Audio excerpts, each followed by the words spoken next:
ఇప్పుడు ఎవరు అడిగారు నాకు గుర్తులేదు కానీ వండర్ఫుల్ క్వశ్చన్ అడిగారు. నాస్తికుల వల్ల సొసైటీకి ఏంటి ఉపకారం? ఏమన్నా అవుట్పుట్ ఏమైనా ఉందా? తినేసి టాయిలెట్కి వెళ్ళడం తప్ప నాస్తికుల వల్ల ఏమైనా ఉపకారం ఉందా? ఒక్క అయోధ్య వలన కొన్ని వేల మంది బతుకుతారు, ఓ తిరుమల వలన కొన్ని లక్షల మంది బతుకుతారు.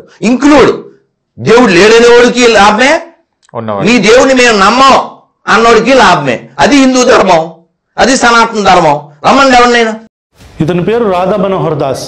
ఈయన వీడియోలు రెగ్యులర్గా ఫీడ్లోనో ఎక్కడో చోట కనిపిస్తూనే ఉంటే ఎవరో ఒకళ్ళు మెసేజ్ పెట్టి అన్న ఇతని మీద వీడియోలు చేయండి అని చెప్పని అంటారు. కానీ మేము ఎప్పుడు ఇతని గురించి ఆలోచించలేదు. ఎందుకంటే ఈయన తన మతాన్ని ప్రచారం చేసుకుంటూ ఉంటారు, దాంట్లో ఎలాంటి సమస్య లేదు.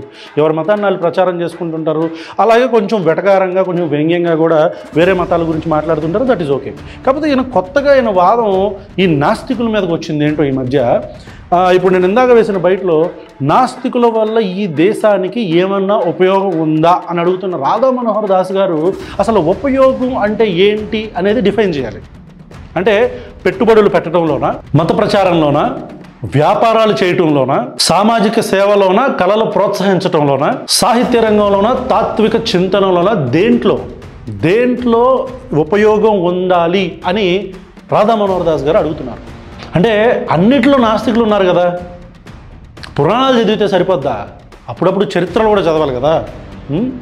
యదాసు ఈ మనోహర్ దాస్ లాంటి వాళ్ళ గురించి ఇంతకుముందే చరిత్రలోనే మన హిందువులందరూ ఆరాధించే, లేకపోతే హిందువులందరూ ఒక గొప్ప వ్యక్తిగా చెప్పే ఆది శంకరాచార్యులు ఏమన్నారో తెలుసా? జటిలో ముండి లుంచిత కేశః కాషాయంబర బహుకృత వేషః పశ్యన్నపి చన పశ్యతి మూఢః హ్యుదర నిమిత్తం బహుకృత వేష. జడలు కట్టుకొని, గుండ్లు గీయించుకొని, పిలకలు వేసుకొని వీళ్ళందరూ కాషాయ వస్త్రాలు ధరించి ఎన్నో నాటకాలు ఆడుతూ ఉంటారు.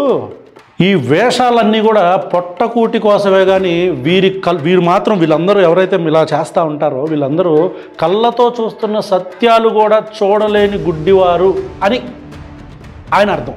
సో ఫైనల్గా దాసు ఇప్పుడు నాస్తికుల వల్ల ఈ దేశానికి ఏమన్నా ఉపయోగం ఉందా అని చెప్పని అడుగుతున్నావు. నీ మతం వల్ల ఈ దేశానికి ఏంటి ఉపయోగం? నా మతం గొప్ప నీకు నువ్వు సంకలు కుట్టుకుంటే సరిపోదు. నీ మతం వల్ల ఈ దేశానికి ఏంటి ఉపయోగం? పక్క మతాన్ని నువ్వు యాక్సెప్ట్ చేయలేవు, వేరే మతాన్ని తీసుకున్న వ్యక్తులను యాక్సెప్ట్ చేయలేవు, అసలు మతం వద్దనుకున్న నాస్తికులను నువ్వు యాక్సెప్ట్ చేయలేవు. నీ మతం వల్ల ఏంటి దేశానికి ఉపయోగం? నీ మతం వల్ల ఈ దేశంలో కొన్ని వందల సార్లు మారణ హోమాలు జరిగినాయి. హిందువులు క్రిస్టియన్లు కొట్టుకున్న సందర్భాలు జరిగినాయి. మనుషులు చచ్చిపోయారు. గోద్రాలో రైళ్లు తగలబడినాయి. ముస్లింలు ఎన్ని వేల మంది చచ్చిపోయారు, హిందువులు ఎన్ని వేల మంది చచ్చిపోయారు. నీ మతం వల్ల ఎవడికి ఉపయోగం? నాస్తికుడి వల్ల ఎవడ చచ్చిపోయాడు ఈ దేశంలో? ఏ నాస్తికుడైనా ఈ దేశంలోకి వచ్చి నువ్వు నాస్తికత్వాన్ని అంటే నువ్వు దేవుడిని నమ్ముతున్నావు అని చెప్పాడు అన్న చంపాడా? పెచ్చనా కొడక.